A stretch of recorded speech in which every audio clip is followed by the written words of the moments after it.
মানিকগঞ্জের গ্রামাঞ্চলে আবারও শোনা যাচ্ছে চেনা সেই ধূপ ধূপ শব্দ। তবে এবার আর পুরনো ঢেঁকির পায়ের চাপে নয়, বিদ্যুতে চলা মোটর আর তার সঙ্গে যুক্ত প্যাডেলের ছন্দে ওঠানামা করছে ঢেঁকির মাথা। আধুনিক প্রযুক্তির সঙ্গে গ্রামীণ ঐতিহ্যের এই মেলবন্ধনে নতুন করে চাল তৈরি হচ্ছে ইলেকট্রনিক ঢেঁকি ব্যবহার করে। এতে যেমন সময় ও শ্রম দুটোই কমছে, তেমনি রয়ে যাচ্ছে ঢেঁকি ছাটা চালের স্বাদ ও গুণগত মান। অনেক বছর ধরেই হারিয়ে যেতে বসেছিল ঢেঁকি। মিল মেশিনের দ্রুত উৎপাদনের সামনে টিকতে না পেরে গ্রাম বাংলার এই প্রাচীন উপকরণটি হয়ে পড়েছিল অবহেলিত। RICL TMX, যুগের পর যুগ স্থাপনা থাকে মজবুত। তবে এবার সেই ঐতিহ্যকে নতুনভাবে ফিরিয়ে আনছেন কিছু উদ্যোক্তা। সেই উদ্যোক্তাদের একজন ঘিওরের নালী ইউনিয়নের কুন্দুরিয়া গ্রামের মোহাম্মদ আক্তার হোসেন। হৃদরোগে আক্রান্ত হওয়ার পর ডাক্তার তাকে ঢেঁকি ছাটা চাল খেতে বলেন। বাজারে চাল না পেয়ে ফেসবুকের ভিডিও দেখে কিনে আনেন দুটি ইলেকট্রনিক ঢেঁকি। সেখান থেকেই তার নতুন উদ্যোগের সূচনা।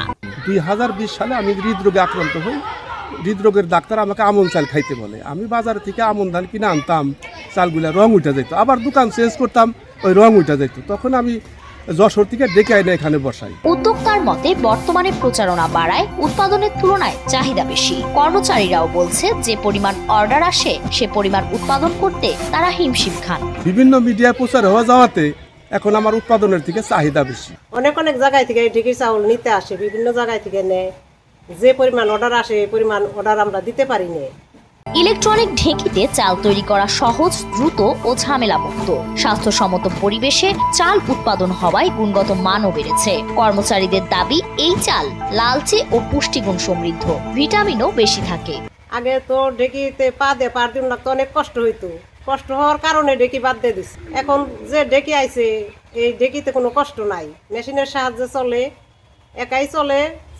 ধান দিলে ওই নাইরা ছেড়ে দেওয়া লাগে, ওই তাড়াতাড়ি হয়ে যায়, কোনো কষ্ট নাই। এই হিসাবে এখন আবার ঢেঁকি আনা হয়েছে। ঢেঁকির চাউলে অনেক পুষ্টি, ভিটামিন, তাই সবাই ঢেঁকির চাউল খায় নেয়। স্থানীয় লোকজন জানাচ্ছেন ঢেঁকি ছাটা চালের স্বাদে আছে আগের দিনের ছোঁয়া, যা খেতে যেমন সুস্বাদু, শরীরের জন্য তেমন ভালো। অনেকে এই চাল খেয়ে উপকারও পাচ্ছেন। দূর দূরান্ত থেকে মানুষ আসছেন এই চাল তৈরির প্রক্রিয়া দেখতে।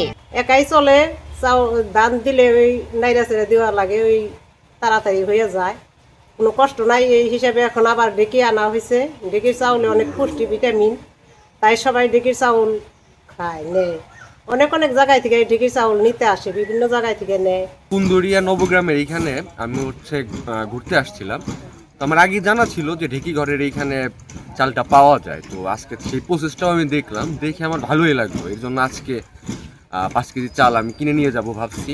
এই চালের পুষ্টিগুণ সম্পর্কে মত দেন মানিকগঞ্জ মেডিকেল কলেজ হাসপাতালের মেডিসিন বিশেষজ্ঞ ডাক্তার মোহাম্মদ রফিকুল ইসলাম। তার মতে একজন প্রাপ্তবয়স্ক মানুষের দৈনিক যতটা ফাইবার প্রয়োজন তা ঢেঁকি ছাটা চালে পর্যাপ্ত রয়েছে।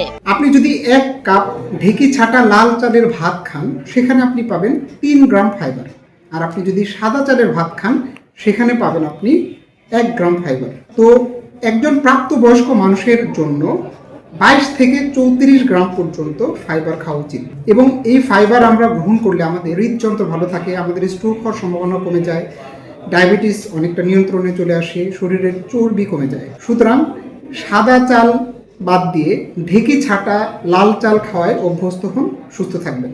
উদ্যোগটি জানতে পেরে সরেজমিনে পরিদর্শনে যান মানিকগঞ্জের নবাগত জেলা প্রশাসক নাজমুল আরা সুলতানা। তিনি উদ্যোক্তার এই প্রচেষ্টার প্রশংসা করে জানান, ঐতিহ্য ধরে রাখতে সরকারিভাবে সহযোগিতা করা হবে। যারা এই উদ্যোগটি গ্রহণ করেছে তাদের সাধুবাদ জানাচ্ছে এবং তাদের কি ধরনের হেল্প প্রয়োজন তারা যদি একটু জেলা প্রশাসনের সাথে কথা বলেন অথবা স্থানীয় প্রশাসনের সাথে কথা বলেন, আমরা সেই সাহায্য করতে প্রস্তুত আছি। পুরনো ঢেঁকির ঐতিহ্য ও আধুনিক প্রযুক্তি মিলে নতুনভাবে জেগে উঠেছে গ্রামের হারানো স্মৃতি। শুধু চাল নয়, ফিরে এসেছে বাংলার স্বাদ, পুষ্টি আর সুস্থতার বার্তা। ফারিন রহমান প্রীতি, NPB।